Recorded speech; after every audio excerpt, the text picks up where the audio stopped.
কিমান বিচাৰ আমাৰ এষাৰ কথা আছে বিশ্বাসে মিলয় হৰি বিশ্বাস কথা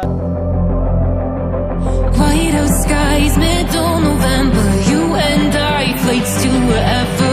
I don't mind as long as it's with you. As long as it's with you.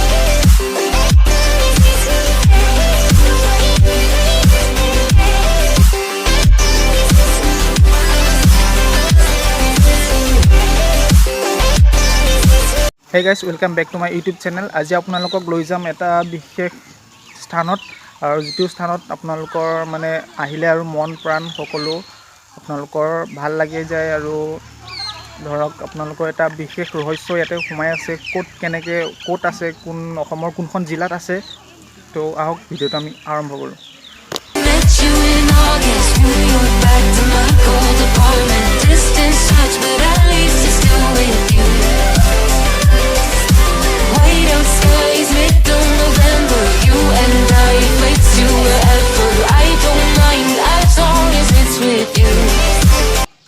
এতিয়া আমি মাঘনোৱাদুললৈ যাত্ৰা আৰম্ভ কৰিছোঁ মেইন দুৱাৰলৈ এতিয়া মেইন এতে আছে আপোনাৰ ৰজাই স্থাপন কৰা এতে মূল দুৱাৰ আছিলে এখন এতিয়া নতুনকৈ এখন বনাইছে আগত এখন বনাইছিলে ৰজাই বনাইছিলে 5 ফুট ওখ 5 ফুট বা 6 ফুট কিবা হ'ব নাজানো ইমান সঠিককৈ আৰু কোন ৰজাই বনাইছিলে বা ৰজাজনৰ নাম কি তো আমি জানিম ইয়াতে যদি কোনোবা পাওঁ সুধিম তেখেতক কোনে কোন ৰজাই বনাইছিলে আহোম স্বৰ্গদেউ দিনতে বনাইছিলে এজন স্বৰ্গদেউ বনাইছিলে এখন তো ইয়াতে ইতিহাস সমৃদ্ধ এখন দৌল হয় যিটো মাঘনোৱা নামটোনো কিয় দিলে মাঘনোৱা দৌলটো কিয় হ'ল নামটো আমি মই কৈ আছোঁ আপোনালোকক তো মাঘ মানে হৈছে গছৰ গুটি আৰু নোৱা মানে হৈছে মুকলি কৰা বা বৃদ্ধি কৰা ইয়াতে আমাৰ বিহু মাঘ বিহুৰ দিনা আমাৰ অসমৰ ৰাইজে অসমীয়াসকলে যে এনেকৈ ৰাতিপুৱা পুৱতি মুৰ্গী ডাকতে উঠি পেলাই যে হেৰি কৰে ধান খেৰে আপোনাৰ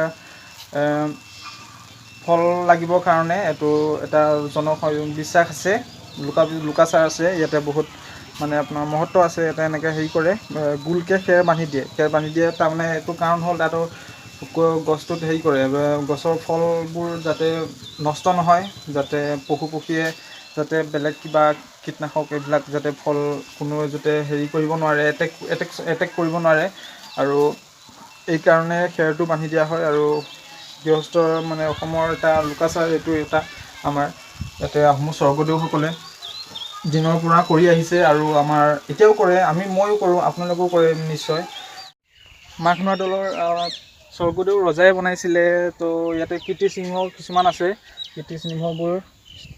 কীৰ্তিচিহ্নবোৰ ৰজাই নিজ হাতে ইয়াতে তেখেতৰ পালি প্ৰক্ৰিয়া লৈ পেলাই ইয়াতে স্থাপন কৰিছিলে বৰ্তমান অৱস্থা কেনেকুৱা হৈ আছে এইটো ইয়াতে চাব আপোনালোকে ইয়াতে এইটো এনেকৈ হেৰি কৰিছিলে ইয়াতে কিছুমানে ওচৰ চুবুৰীয়া গাঁৱত নাম লিখি দিছে কিন্তু এইটো কৰিব নালাগে তো ইয়াতে আছে কীৰ্তিচিহ্নবোৰ চাব স্বৰ্গদেউৰ দিনতে কোন ৰজাই বনাইছিলে সঠিককৈ ক'ব নোৱাৰি মানে ক'তো আপোনালোকে নাপায় কোন ৰজাই বনাইছিলে কথিত হিচাপে যদি গাঁৱৰ আশে পাশে মানুহে তেনেকৈ কয় ৰাজেশ্বৰ সিংহই বনাইছিলে 1700 ইয়াতে পূজা পাতল কৰিছিলে বনাইছিলে নহয় একচুৱেলি ইয়াতে পূজা পাতল কৰিছিলে 1751 খ্ৰীষ্টাব্দত ইয়াতে পূজা পাতল কৰি পেলাই ওচৰ চুবুৰীয়া কোনোবা গাঁৱৰ একদম ইয়াতে আপোনালোকে দৌলটোৰ এটা কথা মন কৰিব গোটেই চাৰিওফালে দৌলটো আৱৰি আছে এটা পথ ৰজাই নিজে বনাইছিলে ইয়াতে ৰজা নিজে হেৰি কৰিছিলে আপোনালোকে যেতিয়া ইয়াতে দৌলটোত মাঘনোৱা দৌলত আহিব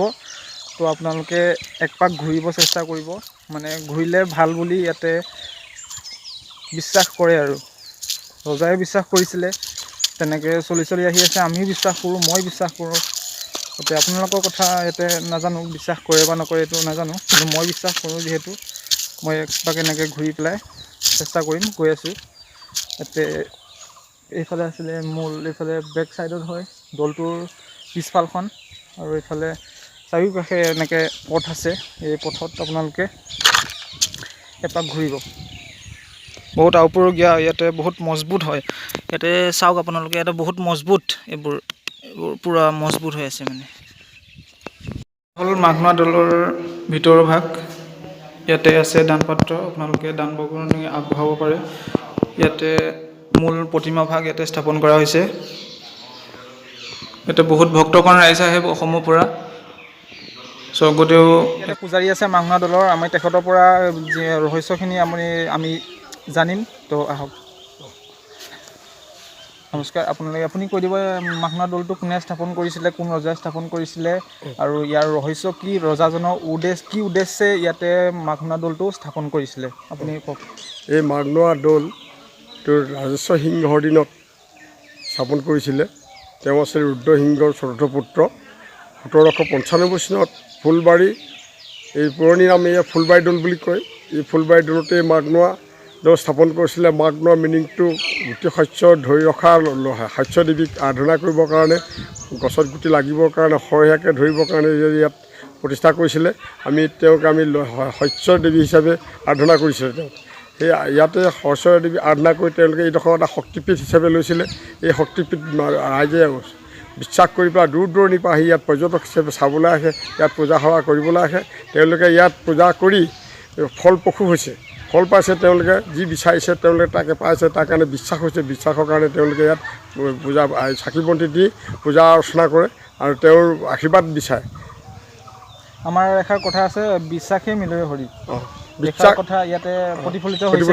বিশ্বাসে আদিমূল বুলি এটা কথা ইয়াত প্ৰতিফলিত হৈছে। তেওঁলোকে যি বিচাৰে, যি আশা কৰে সেই ফল পায় তেওঁলোকে। সেইকাৰণে তেওঁলোকে দূৰ দূৰণিৰ পৰা আহি ইয়াত এইভাগে পূজা পাতল কৰি সেৱা সৎকাৰ কৰি পেলাই তেওঁলোকে ফলপ্ৰসূ হৈছে।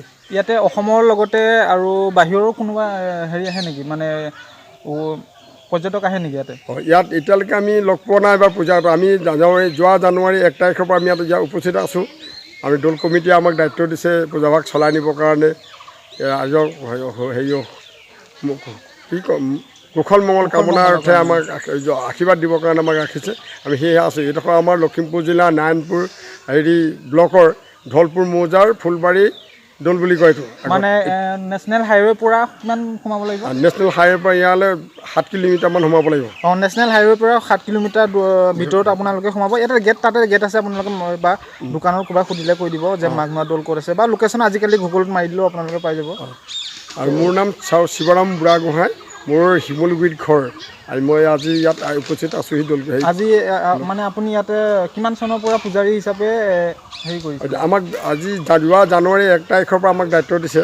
আগতেও আছিলে পূজা সেৱা, কিন্তু আমি তেতিয়া নাছিলোঁ। এতিয়া আমি যোৱা জানুৱাৰী 1 তাৰিখৰ পৰা আমাক দৌল কমিটিয়ে আমাক দায়িত্ব দিছে ইয়াত পূজা সেৱা কৰিবৰ কাৰণে। হয়, ধন্যবাদ। ধন্যবাদ।